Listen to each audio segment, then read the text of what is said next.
भोला अपनी पत्नी और 2 बच्चों के साथ हरिपुर गांव में रहता था। वो गांव के साहूकार के पास मजदूरी करता था। भोला ने अपनी बहन की शादी के लिए साहूकार से कर्ज लिया था, जिसका भुगतान वो साहूकार को कई वर्षों से कर रहा था। भोला भगवान शंकर की बहुत पूजा करता था। ऐसे ही एक दिन मंदिर में शिवरात्रि का भव्य आयोजन था। वो पत्नी और बच्चों के साथ मंदिर पहुंचा, पर साहूकार भी वहां मौजूद था।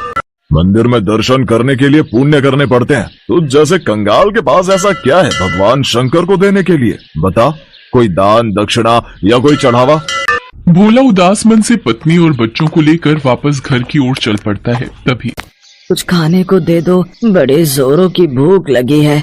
भैया, ये आटे का हलवा है, अगर ये खाओ तो। हाँ, मुझे आटे का हलवा दे दो। भूख में तो प्रसाद और भी स्वादिष्ट लगता है। क्या नाम है तुम्हारा? मेरा नाम शिवा है। मैं काम की तलाश में हूँ। क्या आप मुझे कोई काम दे सकते हो? मैं कुछ भी कर लूँगा। पर मैं तो खुद एक गरीब मजदूर हूँ, गांव के साहूकार के पास मजदूरी करता हूँ। मैं तुम्हें भला क्या काम दूंगा? भैया, मुझे कोई भी काम दे दो, बदले में मुझे पैसे नहीं, बस रहने की जगह दे देना। भोला शिवा की मजबूरी देख हाँ कह देता है। अगले दिन से शिवा वहीं रहने लगता है और घर के काम में मदद करता था। एक दिन भोला अपनी पत्नी माला से बोला, माला, शिवा हमारे लिए इतना सब कुछ क्यों कर रहा है? बच्चों के लिए भी ये इतना दूध, फल, सब्जी सब ले आता है, पर कब तक हम इससे बिना पैसे दिए काम करवाते रहेंगे? तुम एक काम क्यों नहीं करते? साहूकार से कहकर इसे भी अपने साथ काम पर लगवा लो, वहाँ तो इसे काम के बदले पगार मिल जाएगी। भोला को माला की बात सही लगी। वो शिवा को लेकर साहूकार के पास जाता है और काम दिलवा देता है। शिवा भोला के साथ अब खेतों पर भी काम करने जाने लगा। साहूकार शिवा को जो भी पगार देता, वो पैसे शिवा भोला को जोड़ने के लिए रखवा देता था। भोला कई बार शिवा से कहता कि वो अपने पैसे वापस ले ले, परंतु शिवा उसे कहता कि जब वक्त आएगा ये पैसे तभी काम आएंगे। एक दिन साहूकार भोला और शिवा को किसी काम से दूसरे गाँव भेजता है। रास्ते में रात हो जाती है। जंगल का रास्ता था। तभी एक शेर के दहाड़ने की आवाज आती है। भोला घबरा जाता है। भोला भैया, आप तो भगवान शंकर के परम भक्त हो, तो डर कैसा? और जब भक्त मुसीबत में हो तो भगवान को भी सहायता के लिए आना ही पड़ता है। आप उस पेड़ के ऊपर चढ़कर बैठ जाओ, बाकी सब मैं देख लूंगा। शिवा, मैं तुम्हें अकेला छोड़कर कैसे पेड़ पर चढ़कर बैठ जाऊं? ये भी तो सही बात नहीं है। भोला भैया, आप निश्चिंत रहो, मुझे कुछ नहीं होगा। भोला जैसे ही पेड़ पर चढ़ने के लिए मुड़ता है, वो देखता है कि शेर उसके सामने खड़ा है। भोला शेर को अपने सामने देख डर जाता है और आंखें बंद करके ओम नमः शिवाय का जाप करने लगता है। शिवा भोला के आगे आ जाता है। शेर शिवा को थोड़ी देर तक देखता रहता है और बिना कुछ कहे जंगल की ओर चला जाता है। भोला और शिवा दोनों घर आ जाते हैं। भोला पूरी रात उस घटना को याद करता रहता है। अगली सुबह जब वो सोकर उठता है तो शिवा घर पर नहीं था। भोला आसपास में पूछता है, पर शिवा का कहीं भी पता नहीं था। वो साहूकार से जाकर पूछता है। वो तो सुबह ही मेरे पास आया और मेरे से बोला कि अमरनाथ यात्रा पर निकलना है, इसलिए वो अपना हिसाब कर गया। भोला घर आता है और सारी बात माला को बताता है। माला भी सुनकर बहुत हैरान होती है कि अचानक बिना बताए शिवा अमरनाथ की इतनी लंबी यात्रा पर कैसे निकल गया। भोला को कुछ समझ नहीं आ रहा था। उसी रात को सपने में भगवान शंकर भोला को दिखाई देते हैं। भोला, उठो, तुमने मुझे पहचाना नहीं? मैं ही तुम्हारा शिवा हूँ, जिसके बारे में तुम चिंता कर रहे हो। भगवान शंकर, आप ही शिवा हो। मैंने आपको पहचाना नहीं। ये कैसी भूल हो गई महादेव, मुझे माफ कर दीजिए। मैंने आपकी सेवा नहीं की बल्कि आपसे सेवा करवाई। आप मुझे छोड़कर क्यों चले गए प्रभु? हे महादेव, लौट आओ मेरे पास। भोला, अब तुम मेरे पास अमरनाथ यात्रा करके आओगे। मैं अमरनाथ में ही तुम्हें अपने दर्शन दूंगा। इतना कहकर भगवान भोलेनाथ अंतर्ध्यान हो गए। अगले दिन भोला ने सारी बात माला को बताई, पर भोला इसी चिंता में था कि अमरनाथ की यात्रा के लिए उसके पास पैसे कहाँ से आएंगे। तभी माला उससे बोली, सुनो, आपको याद है ना, शिवा हमारे पास पैसे जोड़ता था। इसका मतलब महादेव ने स्वयं हमारी अमरनाथ यात्रा की व्यवस्था कर दी। आपकी जय हो बाबा बर्फानी। जय भोला भंडारी, आपकी जय हो। माला, हमारे शिव शंकर ने हमें अपने धाम बुलाया है, अमरनाथ बुलाया है। भोला उन रुपयों से अपनी अमरनाथ यात्रा पर जाने की तैयारी करता है और साहूकार के पास कुछ दिन की छुट्टी मांगने जाता है। छुट्टी तो तू ले ले, वो तो तेरे पैसे मैं उतने दिन के काट ही लूंगा। पर ये बता, तू अमरनाथ की यात्रा के बारे में जानता भी है? पता है कितनी दूर है अमरनाथ धाम? पैसा, कपड़ा, खाना पीना, पूरे परिवार के साथ तू कैसे अमरनाथ की यात्रा कर पाएगा?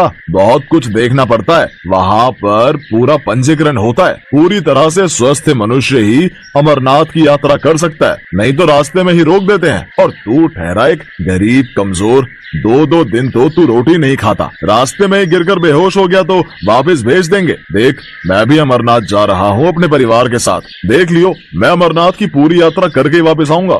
भोला अपने परिवार के साथ अमरनाथ की यात्रा के लिए निकल पड़ता है। उधर साहूकार को भी अपने परिवार को लेकर अमरनाथ की यात्रा के लिए जम्मू निकलना था, पर किस्मत को शायद कुछ और ही मंजूर था। 75 वर्ष से ज्यादा उम्र होने की वजह से साहूकार के पंजीकरण को स्थगित कर दिया गया। साहूकार ने मन में सोचा, भगवान शंकर ने शायद मुझे सबक दिया है कि उनकी यात्रा के लिए कोई गरीब या अमीर नहीं होता। वो जिस पर कृपा करते हैं वही उनके दर्शन कर पाता है। शायद भोला उनका मेरे से भी ज्यादा बड़ा सेवक है, इसलिए उसे अमरनाथ यात्रा पर जाने का शुभ अवसर प्राप्त हुआ। मैं ये क्यों नहीं समझ पाया कि भगवान तो प्रेम के भूखे हैं। उन्हें धन दौलत, बड़े बड़े पकवानों से कोई मतलब नहीं। उन्हें कोई एक सूखी रोटी भी खिला दे तो उसमें भी प्रसन्न हो जाते हैं। शिव शंकर, मुझे माफ कर दो। मैंने उस गरीब मजदूर की गरीबी का हमेशा फायदा उठाया। बस एक बार भोला यात्रा से वापस आ जाए, फिर मैं खुद उससे माफी मांगूंगा।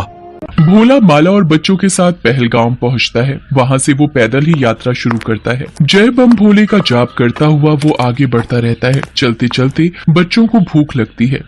रुको तुम लोग, यहाँ इस पत्थर पर बैठो, मैं किसी से पूछता हूँ। सुनिए भैया जी, यहाँ खाने के लिए कोई सुविधा मिल जाएगी? अरे भाई, ये अमरनाथ श्रद्धालुओं के लिए लंगर कमेटियाँ जी जान से पलखे बिछाकर उनका सत्कार करती हैं। खाने पीने से लेकर सोने तक की सुविधा उपलब्ध करवाई जाती है अमरनाथ यात्रा के लिए। आओ, मैं तुम्हें वहाँ का रास्ता बताता हूँ।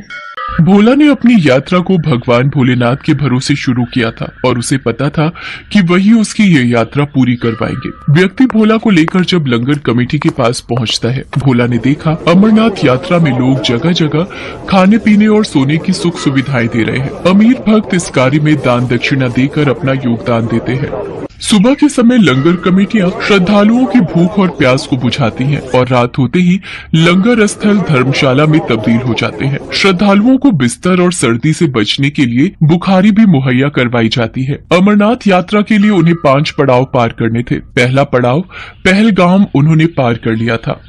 बापू, अभी हमें कितनी और यात्रा करनी है? अभी कितनी दूर है अमरनाथ की गुफा? नमन, पहला पड़ाव पहलगाम में अभी हम हैं। अभी हमें चंदनबाड़ी, शेषनाग, पंचतरणी पार करना है। उसके बाद 5वां पड़ाव अमरनाथ की गुफा है, जहां बाबा बर्फानी भोलेनाथ के शिवलिंग के दर्शन होंगे। मतलब अमरनाथ की यात्रा के रास्ते में 5 पड़ाव आते हैं? हाँ छाया बिटिया, पर भोले बाबा का नाम लेते जाओ तो ये रास्ता आराम से कट जाता है और ये 5 पड़ाव भी पार हो जाता है। रास्ते भर अलग अलग पड़ावों पर रुकते हुए आखिर भोला और उसका परिवार अमरनाथ की गुफा पर पहुंचता है। पूरा परिवार इतने सुंदर दृश्य को देखकर खुशी से झूम उठता है। तुम्हें पता है माला, अमरनाथ को तीर्थों का तीर्थ कहा जाता है क्योंकि यहीं पर भगवान शिव ने माँ पार्वती को अमरत्व का रहस्य बताया था। बापू, वो देखो कबूतर। तुम्हें पता है छाया, ये कबूतर का जोड़ा बहुत ही किस्मत वालों को दिखाई देता है, जैसे तुमने देखा। सब मिलकर अमरनाथ बर्फानी शिवलिंग के दर्शन करते हैं। भोला हमेशा याद बनकर रहने वाली अनमोल दृश्यों वाली अमरनाथ यात्रा करके खुशी खुशी गांव वापस आ जाता है। साहूकार भोला से अपनी गलतियों के लिए माफी मांगता है और उसे अच्छी पगार देने लगता है। दिल से भगवान शंकर के आशीर्वाद से भोला की जिंदगी में खुशियां आ जाती हैं।